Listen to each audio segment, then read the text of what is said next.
본 말씀을 가지고 이 사람이 저보다 의롭다 하심을 받고란 제목으로 말씀의 은혜를 나누기를 원합니다. 살아있는 생명에는요, 모든 생명은 두 가지 과정을 통하여 성장과 성숙을 이룹니다. 하나는 영양분이든지 물이든지 그 생명 안으로 스며드는 내면 과정과 또 그것이 다시 밖으로 분출되어 나타나는 외형 과정, 안으로 밖으로, 이 두 가지 과정이 계속 반복적으로 일어나므로 생명은 성장하고 성숙됩니다. 예를 들면 그런 거예요. 이제 우리가 마시는 흔히 생수라고 불리는 지하수를 퍼올리는 생수도 마찬가지입니다. 비가 내리고요, 그렇게 물이 있으면 땅으로 스며들죠. 그 스며들어가는 그 내면 과정으로 그 물은 맑아집니다. 깨끗해지는 거죠. 그리고 그렇게 스며들어가지 않는 물, 내지는 물에 흐르는 물을 정화시켜서 식수로는 사용하지만 그 식수를 생수라고 말하지는 않습니다. 그런데 땅속으로 스며들어가는 그 과정을 통하여 물이 정화되고 깨끗해지는 생수가 되지만, 그렇게 스며든다고 생수가 되는 건 아니에요. 반드시 그 물이 밖으로 나와야 됩니다. 그냥 물 안에 있는 것, 땅속에 있는 건 지하수라고 부르는 거죠. 그 물이 밖으로 뿜어져 나올 때에 그것은 생수가 되는 겁니다. 땅속으로 스며들어가는 내면 과정, 그리고 그것이 다시 땅 밖으로 나오게 되는 외형 과정, 이 두 가지 과정이 결국 생수가 되는 거죠. 근데 모든 생물도 다 마찬가지입니다. 풀이나 꽃, 식물도 마찬가지죠. 땅에 심겨지거나 뿌려지는 내면 과정이 있습니다. 이게 필요합니다. 그리고 이런 내면 과정을 통하여 뿌리가 내리게 됐을 때에 그 이후에 외형 과정인 줄기가 나고 싹이 나고 꽃이 피는 외형 과정으로 이어지게 되는 거죠. 그래서 이 모든 생명은 내면 과정과 외형 과정이라고 하는 이 두 가지 과정을 통하여 성장하고 성숙하게 됩니다. 근데 이 과정에는요, 세 가지 원칙이 있습니다. 첫 번째는 무슨 원칙이냐면 반드시 언제나 내면 과정이 먼저 돼야 된다는 거예요. 스며들어가는 과정이, 내면 과정이 먼저 돼야 됩니다. 그러니까 씨를 뿌리지 않으면, 심기지 않으면 거둘 게 없는 거죠. 봄에 눈물을 흘리며 씨를 뿌려야 가을에 거둘 게 있는 겁니다. 심겨지고 내면 과정이 있어야지 외형 과정이 있는 겁니다. 외형 과정이 먼저 있는 게 아니죠. 반드시 내면 과정이 먼저 있어야 됩니다. 두 번째는 이 과정들은요, 반드시 중단 없이 반복되어야 돼요. 예를 들어 그런 거예요. 어린아이가 음식물을 먹어요. 먹기는 하는데 자라질 않아. 내면 과정은 있지만 겉으로 드러나지 않는 거예요. 큰 문제죠. 영양분을 섭취하면 키나 몸으로 자라게 됩니다. 이게 외형 과정입니다. 이것이 반복되어야지만 되는 거죠. 우리가 숨 쉬는 것도 마찬가지죠. 깨끗한 공기를 들어 마십니다. 내면 과정입니다. 그리고 몸 안에 있는 나쁜 이산화탄소를 내뿜는 게 되죠. 외형 과정입니다. 그러니까 모든 생명이 이렇게 숨 쉬는 내면 과정과 외형 과정을 반복하지 않으면 죽은 것입니다. 그 과정이 짧냐 기냐 중요하지 않습니다. 반드시 이 과정은 계속 반복되어야 된다는 거예요. 그리고 마지막으로 이 외형 과정의 어떤 결과라든지 이런 건강한 것이 얼마나 건강하냐는 반드시 언제나 내면 과정의 깊이로 결정된다는 거예요. 플로리다나 여러분들 혹시 열대지방에 보면 태풍이 확 불면 어떻게 나무가 넘어지죠. 제가 청년 때 필리핀에서 1년 동안 이제 지냈던 적이 있는데, 그때 제가 필리핀에서 태풍이 왔던 적이 있습니다. 그때 큰 나무가 도로를 덮쳐가지고 집이 막 무너지고 도로가 막혔던, 그렇게 고생했던 기억이 제가 있는데, 그때 제가 그 나무를 본 적이 있었어요. 근데 그때 제가 되게 충격이었습니다. 키는 거의 한 20m 정도로 높게 자란 큰 나무인데 뿌리가 고작 1m밖에 안 되는 거예요. 그러니까 뿌리가 얕으니까 바람이 불어서 넘어지는 거죠. 근데 왜 그렇습니까? 필리핀이 바로 열대지방이기 때문이에요. 늘 따뜻하기 때문에 비가 많고 늘 습기가 많아서 뿌리가 정말 물을 찾아서 깊이 내려갈 필요가 없는 거예요. 추위를 견디기 위해서 깊이 내려갈 필요가 없는 거예요. 그러니까 조금만 바람 불으니까 넘어지는 거죠. 그 큰 나무가 넘어지는 겁니다. 그러니까 생명의 두 과정인 내면 과정과 외형 과정은 반드시 우리 신앙에 또한 적용이 된다고 볼 수 있어요. 우리 신앙생활도 마찬가지입니다. 우리 영적 생활도요, 이 두 가지 법칙인 내면 과정과 외형 과정이 끊임없이 반복된다고 할 수 있습니다. 먼저 나의 노력 없이 나에게 찾아주신 하나님의 은혜, 말씀의 은혜, 우리가 그 은혜로 생명을 얻었죠. 내면 과정입니다. 이 말씀이 우리에게 임한 겁니다. 우리 마음속에, 우리 뿌리 깊이, 우리 심령 속에 새기는 내면의 과정이 선행되지 않으면 겉으로 드러나게 되는 신앙의 외형 과정이 드러나지 않습니다. 이건요, 마치 그런 거예요. 씨를 뿌리지 않고 거두겠다는 거예요. 말씀이 임하지 않고 은혜가 임하지 않고 신앙생활한다. 그건 말이 거짓말이에요, 사실은. 그런데 이 내면 과정만으로 목적이 되지는 않습니다. 만약 이렇게 내면 과정만으로 목적을 산다는 것은요, 바로 관념이에요. 철학입니다. 그걸 뿐입니다. 신앙생활은요, 그 내면 과정을 통하여 나에게 임하신 하나님의 말씀과 은혜를 내 삶 속에 깊이 새기는 과정을 통하여 어떻게 돼요? 빛과 소금으로 내 삶을 나타내는 거죠. 하나님의 영광을 드러내는 겁니다. 외형 과정이 필요한 겁니다. 우리의 믿음을 보여줘야 된다는 겁니다. 그리고 이것이 계속 반복되어야 돼요. 그게 신앙의 생활입니다. 그런데 이 내면 과정과 외형 과정이 반복되면 반복될수록 이거예요. 마치 다람쥐가 쳇바퀴 돌듯이 무의미하게 반복되는 것이 아니라 나사의 고리처럼 반복되면 반복될수록 더 깊어지는, 나무의 나이테처럼 반복되면 반복될수록 더 큰 나무가 되는 그런 신앙생활이 된다는 거죠. 그러므로 우리 신앙의 내면 과정의 깊이가 결국 우리의 인생 가운데 드러나게 되는 외형 과정, 외형의 모습들을 판가름하게 된다는 겁니다. 기도 또한 마찬가지입니다. 기도의 영성은요, 드러나는 것, 나타나는 것에 기인하지 않습니다. 그러니까 우리가 겉으로 얼마나 많이 기도하느냐로 기도의 생활의 모습이 드러나지 않아요. 얼마나 많이 하나님의 마음에 접근하는가, 즉 내 인생 가운데, 내 영혼 가운데 하나님의 마음을 깊이 깊이 묵상하는가, 여러분, 그게 기도인 거예요. 주님의 말씀과 은혜를 내 삶 속에 깊이 묵상하고 받아들이고 그 힘으로 겉으로 뿜어 나오는 거예요. 그것이 기도라는 거예요. 근데 많은 분들이 착각하는 게 기도의 목적을 착각하는 게 있어요. 기도를 왜 하는가? 기도를 왜 하십니까? 어떤 분이 그렇게 대답할 수 있죠. 응답 받으려고. 반만 맞는 말씀이에요. 다 맞는 말씀이 아니에요. 기도는요, 응답 받기 위해서 하는 게 아니에요. 물론 우리가 기도하면서 하나님의 응답을 받죠. 당연히 받습니다. 뭐 예스나 노나 웨이시나 하나님의 응답을 받게 됩니다. 근데 기도의 목적은 응답에 있지 않아요.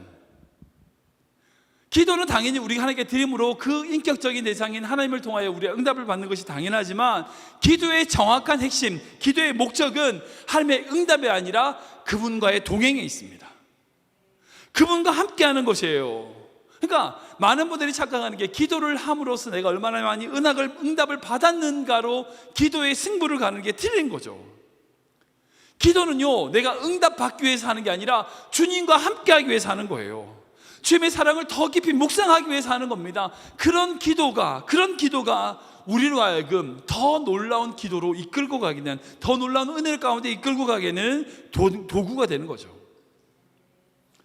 오늘의 말씀을 보면 두 사람의 기도가 등장합니다.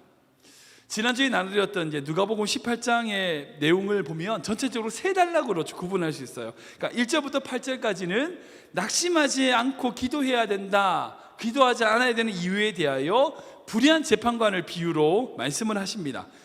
정말 그 말은 무슨 뭐냐면, 우리가 그 하나님의 성품을 안다면 우리가 기도할 때 낙심할 필요가 없다는 거죠.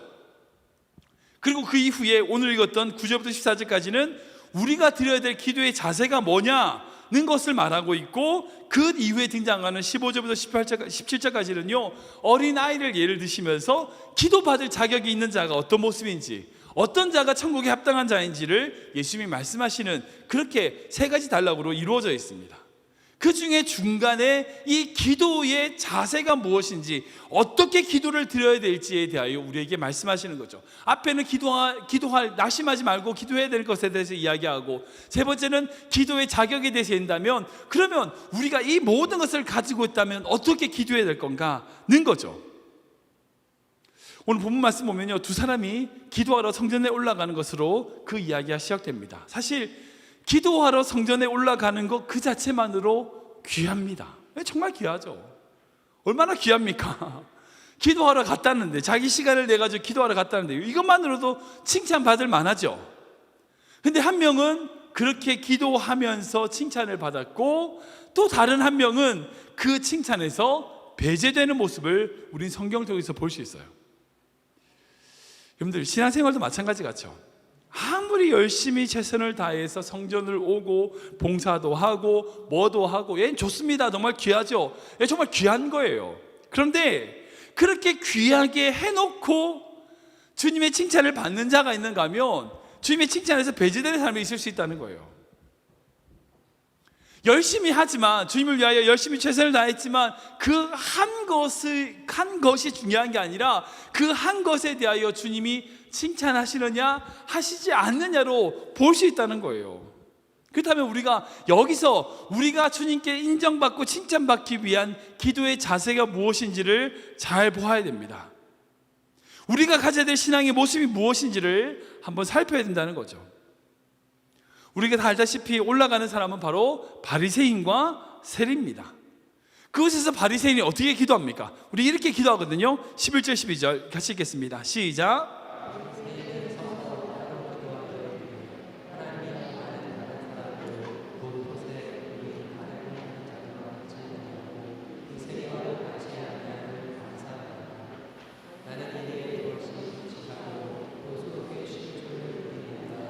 아멘. 지금 바리새인은 하나님께 자기가 얼마나 하나님을 섬기는 자인지에 대하여 기도하고 있어요. 그러니까 여기에 기도의 주어는 내가 아니라 누구예요? 하나님이 아니라 누구예요? 나는이요. 나는 이렇게 하지 않고 나는 이것도 하고 나는 이것도 합니다. 신앙생활의 중심이 하나님이 아니라 자기에게 있는 거예요. 자기 신앙생활을 자랑하고 있는 겁니다. 여러분, 금식하는 거 나쁜 거예요? 아니요, 나쁜 거 아닙니다. 너무나 귀한 거죠. 소득이 11조 드리는 거요? 너무나 귀한 행동입니다. 그런데 그런 귀한 행동이 어디에 주체되어 있어요? 하나님이에요, 자기예요? 자기에게 주체되어 있다는 거예요. 자기가 그것을 했다는 겁니다. 자기가 그것을 했기 때문에 하나님이 인정해 달라는 거예요. 자기를 중심으로 기도하고 있는 이 바리새인의 기도가 있습니다.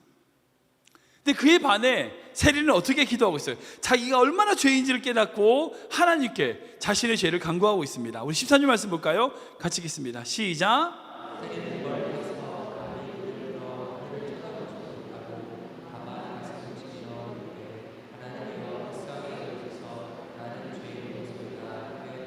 아멘. 여기의 주체는 내가 아니라 하나님이에요. 불쌍히 여기달라고 하는 요청에 있어서 나는 아니라 하나님이요 불쌍히 여기소서.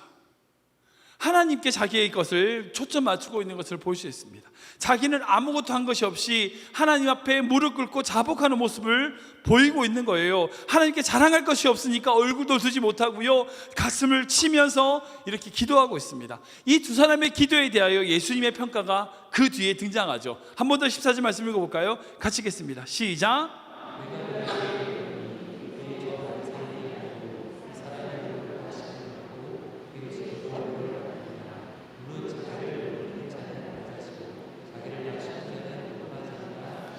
아멘. 우리가 주목해야 될 기도의 핵심과 그 모습이 여기에 등장합니다. 예수님이 이 말씀에 있어요. 첫 번째로 예수님은 저 바리새인이 아니고 이 사람, 즉 세리가 의롭다 하심을 받았다라고 말씀하셨어요. 이건 당연합니다. 자신이 한 것을 자랑하고 자신의 한 것으로 인하여 다른 사람을 깔보면서 저 세리와 같지 않음을 감사하다고 하는 자기의 기도, 자기의 의가 드러나는 기도보다 그저 하나님이여 나를 불쌍히 여기소서 하면서 자신의 내면 과정을 먼저 하는 기도, 이것을 주님이 의롭다 하신 것은 당연하죠. 그러니까 이 기도를 살펴보면 하나님 앞에 자기가 누구인지를 되돌아보며 하나님 내가 죄인입니다 라고 내 스스로를 되돌아보면 이 내면 과정이 먼저 드러나게 되는 이 사람을 의롭다 하시는 것을 볼 수 있어요. 근데 예수님이 좀 너무 극단적으로 이 두 사람을 대조하시지 않나 생각이 들어요. 제가 이 말씀 묵상하다 보니까 사실 좀 극단적이잖아요. 너무 극과 극이지 않습니까? 제가 이 말씀 생각하면서 이 바리새인이 처음부터 그렇게 기도했을까? 바리새인이 자기는 처음부터 이렇게 기도했을까라고 생각을 해봤어요. 그러지 않았을 것 같아요. 안 그랬을 겁니다. 처음부터 바리새인이 본문의 기도처럼 그렇게 하지 않았을 겁니다. 처음에는요, 이 바리새인도 겸손하게 기도했을 거예요. 처음에는 세리와 같이 하나님의 긍휼하심만을 간구하며 기도했을 것입니다. 그러나 시간이 흐르고 자신의 나름의 성공과 자만으로 이 바리새인이 점점 어떻게 돼요? 신앙생활에 익숙해지다 보면서 어느새 이런 기도의 모습으로 변해갔던 것을 볼 수 있어요. 아까 말씀드린 것처럼 이 바리새인이 나쁜 짓 한 게 아니죠. 당연합니다. 죄를 멀리하고요, 금식하고요, 헌금하는 일, 너무나 거룩한 일이고 하나님이 기뻐하시는 일입니다. 그러나 겉으로 드러난 이 외형 과정은 자신의 죄를 되돌아보며 하나님 앞에 내가 얼마나 죄인인지를 되새기는 내면 과정이 먼저 반복 없이 해서는 아무런 소용이 없다는 거예요. 반복이 돼야 되는데 이 반복이 없었다는 거예요. 이 바리새인은 끊임없이 자신의 내면 과정을 통하여 외형 과정이 나타났어야 되는데 이 외형 과정만을 나타낸 거예요. 그러다 보니 예수님은 이 사람을 의롭지 않다고 평가하신 거죠. 마지막으로 예수님께서 칭찬하신 이 세리의 기도에 있어서도요, 내면 과정만을 행하고 만약 그의 삶에 외형 과정이 없다 라며 한다면 이 또한 주님이 기뻐하지 않을 것이라고 생각합니다. 사실 24절의 말씀이 이제 개역 개정으로 변경됐었잖아요. 예전에 개역 한글 번역을 보시겠습니다. 우리 14절 말씀 다시 읽어보겠습니다. 시작.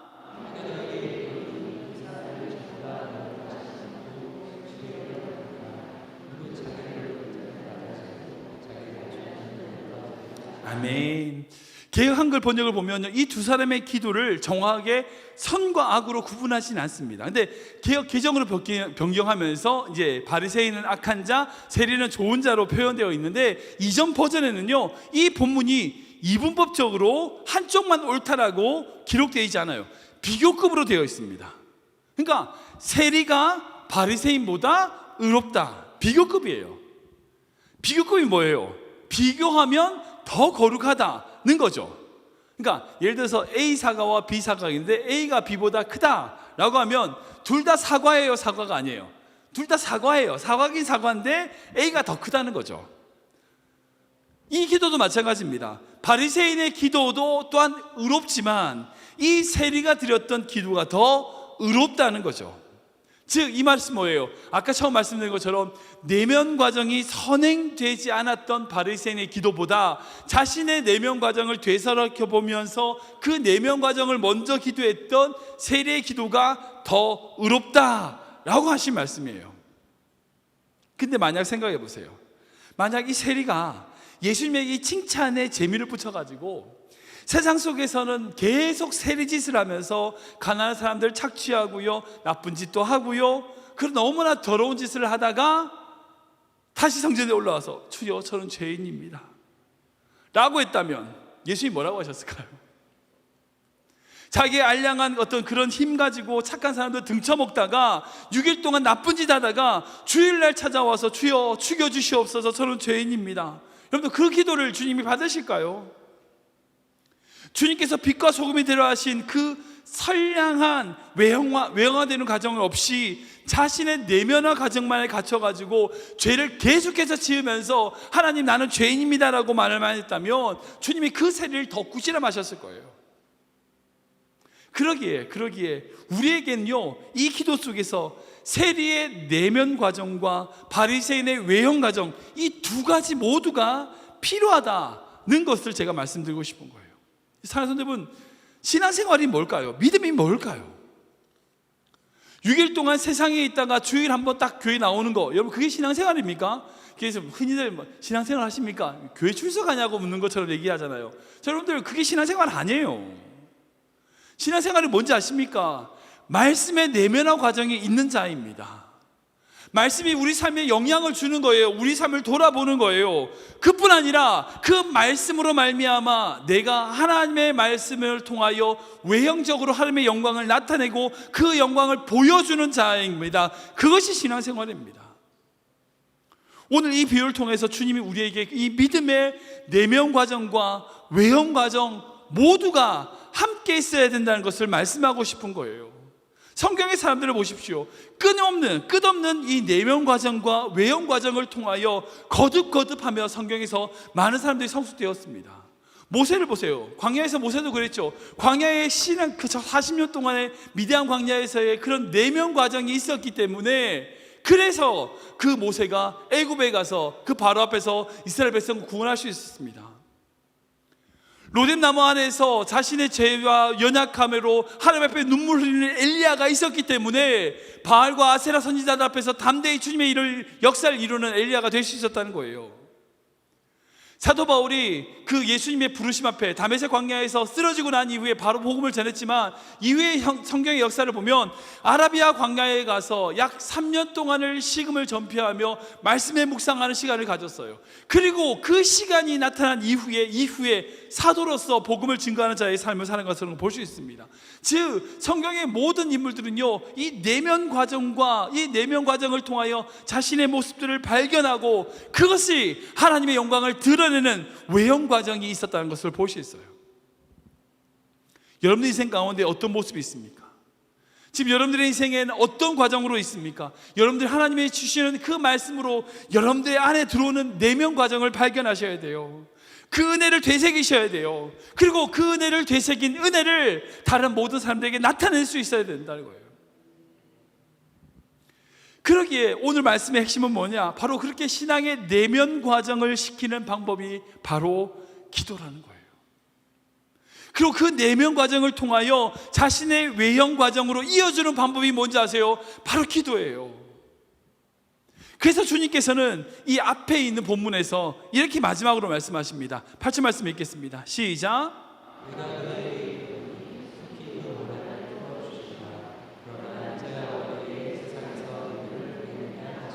아멘. 우리가 우리 상황과 모습에 낙담하지 않고 지속적으로 기도해야 될 이유가 무엇입니까? 우리가 그렇게 계속 기도해야 될 이유가 무엇일까요? 우리가 이 모든 과정을 반복해서 계속 해 나가야 될 이유가 무엇입니까? 주님께서 우리의 모든 것을 이루어주시고 풀어주시기 때문이라는 거예요. 그리고 또한 주님께서 다시 오실 때에 그렇게 자신의 믿음을 만들어 나가는 자를, 그 믿음을 보겠느냐 하시면서 찾으신다는 사실을 우리가 기억해야 된다는 겁니다. 말씀을 정리하겠습니다. 오늘날 많은 그리스도인들은요, 바리새인의 기도 또는 세리의 기도만 하는 것을 볼 수 있습니다. 이 두 개 중에 하나만 해야 된다고 생각해요. 그렇지 않아요. 이 두 가지 기도가 다 있어야 돼요. 먼저 세리와 같이 기도해야 됩니다. 주님, 저는 죄인입니다. 저는 아무것도 할 수 없습니다. 나를 불쌍히 여기시옵소서. 분명히 우리에게 이 기도가 필요합니다. 이 기도를 통하여 우리 안에 임하시는 주님의 은혜를 내면화시키는 내면 과정을 발견하게 됩니다. 더 깊이 묵상함으로써 신앙의 내면 과정으로 밟아 나가야 됩니다. 이 내면 과정이 없으면요, 함부로 말하게 되고요, 이 내면 과정이 없으면 이 바리새인처럼 다른 사람을 깔보게 돼요. 주변에 혹시 여러분들 다른 사람에게 대하여 그렇게 깔보거나 평가하는 사람도 있으면 내면 과정이 없어서 그래요. 말씀은 듣지만 그 말씀이 마음속에 뿌리내지 못했기 때문이에요. 그러나 그렇게 내면 과정으로 그렇게 기도로 그쳐서는 안 됩니다. 우리에게 바리새인의 기도가 필요합니다. 주님, 내가 주님을 위하여 이것도 하겠습니다. 이것도 하겠습니다. 이렇게 섬기겠습니다. 이렇게 양보하겠습니다. 이렇게 헌신하겠습니다. 이런 외형 과정이 있어야 됩니다. 그렇게 깊이 들어온 말씀을 이 바리새인의 기도로서 하나님 앞에 믿음의 꽃을 피워나가야 됩니다. 그리고 그런 외형 과정을 밟은 후에 어떻게 해요? 다시 내면 과정으로 세리와 같은 기도로 돌아가야 되는 거죠. 이 두 가지 기도가 함께 우리 인생에 공존할 때에 우리는 주님을 닮은 믿음이 될 줄 믿으시기 바랍니다. 사실 우리가 이 세상을 살아갈 때에 우리 힘으로 살아갈 수 없잖아요. 주님의 은혜로 살아가게 되는 거 아닙니까? 그러나 우리가 믿음으로 주님 앞에 이 내면 과정과 외형 과정의 과정을 밟으면 어떻게 되는지 아세요? 하나님의 꿈이 나의 꿈이 되는 거예요. 하나님의 그 예수님의 성품이 나의 성품이 되는 겁니다. 그 성령님의 능력이 나의 능력이 되는 믿음이 바로 여기서 나오는 거예요. 저는 우리 귀한 모든 성도님들이 정말 이 믿음으로 믿음의 신앙생활의 내면 과정과 우리 인생 가운데 깊이 들어오시는 그 말씀의 은혜를 되새기며 그 말씀으로 다른 모든 사람들을 섬기는 외형 과정의 놀라운 믿음의 역사가 여러분 인생 가운데 나타나길 주님의 이름으로 축원합니다. 우리 찬양 또 들어볼까요? 주보에 있는 찬양인데요, 원하고 바라고 기도합니다 라는 찬양입니다. 여러분들 무엇을 원하십니까? 뭘 바라시나요? 무엇을 기도하십니까? 전 여러분들이 다른 어떤 것보다 하나님의 꿈이 나의 꿈이 되고 예수님의 성품이 나의 성품이 되며 성령님의 능력이 나의 능력이 되기 원합니다. 이렇게 기도하는 우리 귀한 성도 되시길 주님으로 축원합니다. 함께 찬양하며 쉽게 나가겠습니다. 이 세상을 살아가는 동안에, 이 세상을 살아가는 동안에 나의 힘을 의지할 수 없으니 기도하고 낙심하지 말 것을 주께서 참 소망이 되심이라. 이 세상을 살아가는 동안에 나의 힘을 의지할 수 없으니 기도하고 낙심하지 말 것을 주께서 참 소망이 되심이라. 아멘. 하나님의 꿈이 나의 비전이 되고 예수님의 성품이 나의 인격이 되고 성령님의 권능이 나의 능력이 되길 원하고 바라고 기도합니다. 하나님의 꿈이 나의 비전이 되고 예수님의 성품이 나의 인격이 되고 성령님의 권능이 나의 능력이 되길 원하고 바라고 기도합니다. 우리 2절 고백합니다. 주의 길을 걸어가는 동안에 세상의 것 의지할 수 없으니 감사하고 낙심하지 말 것을 주께서 참 기쁨이 되심이. 아멘. 하나님의 꿈이 나의 비전이 되고 예수님의 성품이 나의 인격이 되고 성령님의 권능이 나의 능력이 되길 원하고 바라고 기도합니다. 하나님의 꿈이 나의 비전이 되고 예수님의 성품이 나의 인격이 되고 성령님의 권능이 나의 능력이 되길 원하고 바라고 기도합니다. 우리 참 기도하기 원합니다. 기도할 때에 하나님 정말 세리와 같이 우리 안에 주신 그 은혜와 말씀을 살펴보는 그 기도를 드리게 하여 주시옵소서. 또한 거기서 그치는 것이 아니라 바리새인과 같이 그 주신 은혜를 실천하며 주님께 영광 돌리는 기도를 드리게 하여 주시옵소서.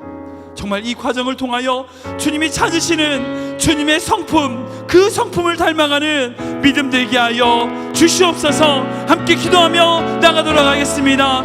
하나님 감사합니다. 우리 인생 가운데 가신 주의 놀라운 사랑을 찬양합니다. 아버지, 우리 인생 가운데 주의 주신 그 말씀 가운데로 붙잡고 나아갈 수 있도록 인도하여 주시옵소서. 무한히 주님께서 동행하여 주시고 그 은혜로 주무시고 함께하여 주시옵소서. 주님 주님 붙잡기 원합니다. 주님 손을 붙잡기 원합니다. 주님 함께하여 주시옵소서. 주님 함께하여 주시옵소서. 하나님의 꿈이 나의 비전이 되고 예수님의 성품이 나의 인격이 되고 성령님의 권능이 나의 능력이 되길 원하고 바라고 기도합니다. 원하고 바라고 기도합니다.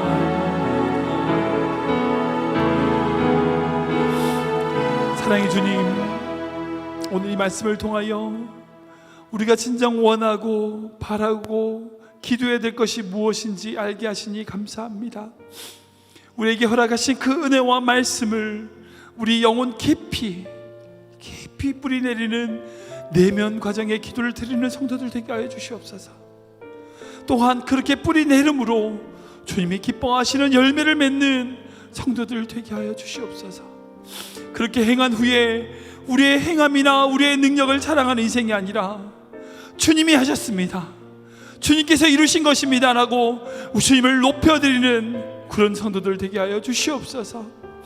우리가 가장 약할 때에 강함이 되신 그 주님을 더욱 붙잡고 나아감으로 우리 스스로 높아져 낮아지는 인생이 아닌 주님 앞에 한없이 낮아져 주님께서 높이는 인생 되게 하여 주시옵소서.